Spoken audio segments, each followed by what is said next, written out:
The story begins with a scene of several police officers celebrating Eddie's birthday. Among them are Leo, the captain, and another police officer named Titi. Meanwhile, elsewhere, a gangster named Bruno and his friend Rolf go to a cafe and demand free drinks. When their request is denied, they become enraged and brutally beat the cafe owner, Manu.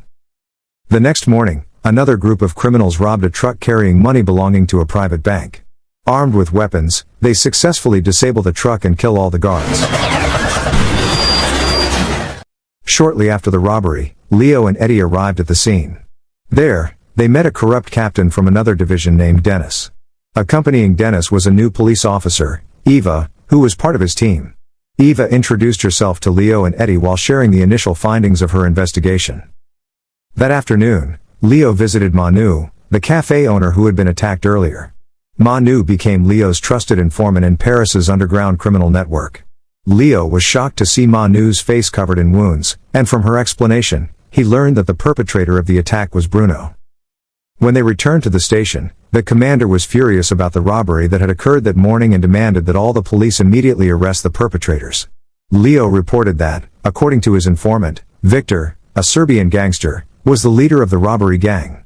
After that, all personnel were dismissed, and the commander called Leo for a private conversation, which made Dennis feel jealous. The commander said that he wanted to retire and wanted Leo to take his place if he managed to catch the robbers. He added that Leo and Dennis were the senior officers, but the commander did not want someone like Dennis to take his seat.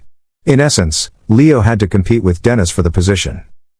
The next day, Bruno left his base alone and was suddenly beaten by Leo, Titi, and Eddie. They took him to the forest and threatened him not to bother Manu, the informant he had previously beaten.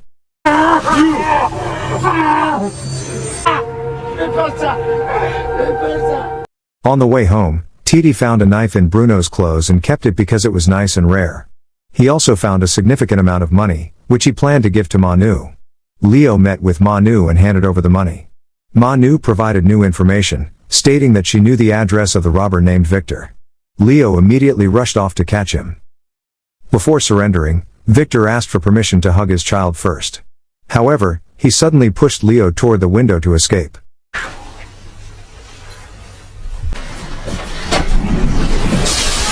Fortunately, Leo managed to flip Victor's body, which was being used as a support, causing Victor to die first. Meanwhile, a prisoner named Hugo had just been released from jail. He asked his friend for a weapon and planned to take revenge on the politician who had framed him. Upon arriving at the hotel, it was revealed that Hugo was also Leo's informant and claimed to have important information for him. Eventually, they met and stopped in front of an alley. However, a car tried to enter the alley before Hugo could share the information. Hugo then fired wildly at the car. It turned out that inside the car was a politician named Zerbip, and all the passengers were killed except for a woman who managed to escape. Under a bridge, Leo beat Hugo for the murder he had committed.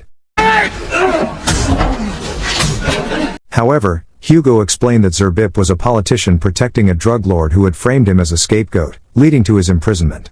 Additionally, Hugo provided information about Victor's hiding place. In exchange, Leo had to protect Hugo from the shooting incident. Finally, Leo agrees and is told that Victor's friends, the gang leaders, are Robert and Francis, along with the location of their hideout. The next morning, Leo's daughter, Lola, wakes him up. Meanwhile, Leo's wife Camille asks when they will go on vacation, then takes Lola to school.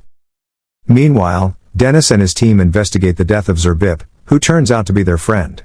Yes, a corrupt official would naturally be friends with corrupt police. Eva says that there were no witnesses who saw the perpetrator directly, but there was an officer who saw a woman escape from the car. Hearing this, Dennis orders Eva to find the woman. In his office, Leo planned the arrest of yesterday's robbers, Francis and Robert. He gave firm commands and instructions to ensure everything went safely and under control. He emphasized that there should be no casualties in the operation. Meanwhile, Dennis met Hugo and accused him of murdering Zerbip for revenge. Hugo denied it, and Dennis immediately asked, "Where were you that night? Who can vouch for your whereabouts?" Hugo replied that he was at the hotel drinking with Leo. Hearing this, Dennis just smirked and left. At headquarters, the commander asked Dennis's members to join the ambush operation because Leo was short-handed. However, Dennis insisted on going alone. The commander reiterated, "If you want to join, you must follow Leo's instructions, because he was the one who uncovered the robber's hiding place." Finally, the day of the raid arrived. All members were on standby while Titi was still playing with his knife. Leo processed all reports and coordinated. Meanwhile, Dennis was drunk. Leo then instructed the targets to leave the abandoned station because the raid would be carried out in a warehouse that had been chosen so that they couldn't escape. Shortly after, Francis and Robert appeared with their weapons, accompanied by their girlfriends. Suddenly, Dennis deliberately exited the car without following Leo's orders, causing chaos. Everyone was confused by Dennis' reckless actions, and eventually, this alerted Francis to their presence.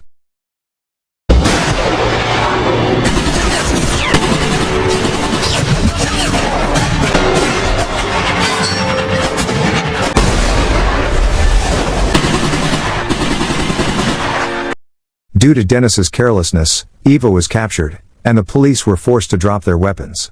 The situation became chaotic, and Francis issued a warning by shooting Eddie in the head.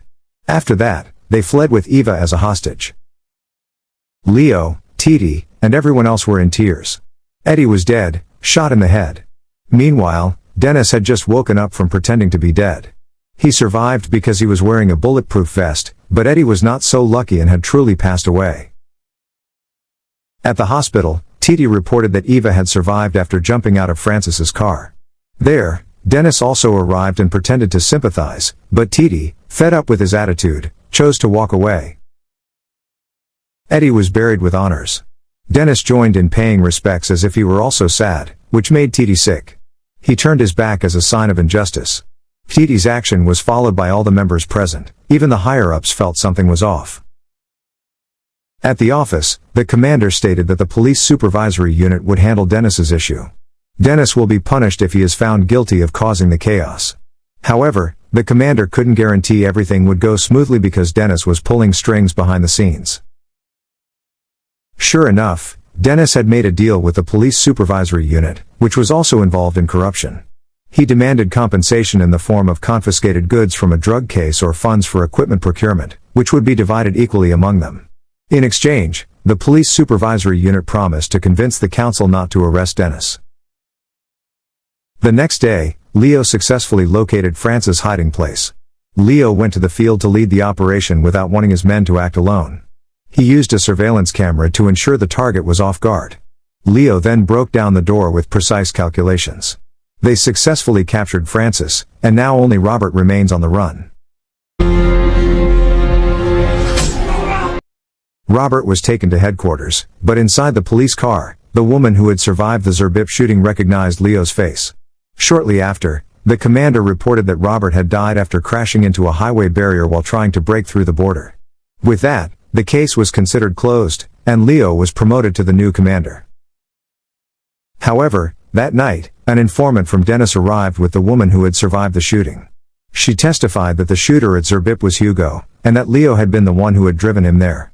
With this information, the police surveillance unit arrived the next morning and arrested Leo. Camille was shocked, but Leo told her to stay calm and to accompany Lola. Elsewhere, Dennis's wife protested her husband's actions for framing Leo, his colleague.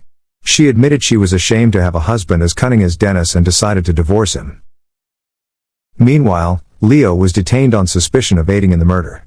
The commander suggested that Leo reveal Hugo's whereabouts, but Leo refused to tell him because he had made a promise. The police surveillance unit viewed Leo's silence as insubordination, allowing Hugo to roam freely and threaten society. However, Leo insisted that the corrupt police and officials were the real threat. Leo is taken to prison, while the entire headquarters shouts Leo's name, the name of the captain they all admire. Time passed, and the police oversight unit held a trial for Dennis.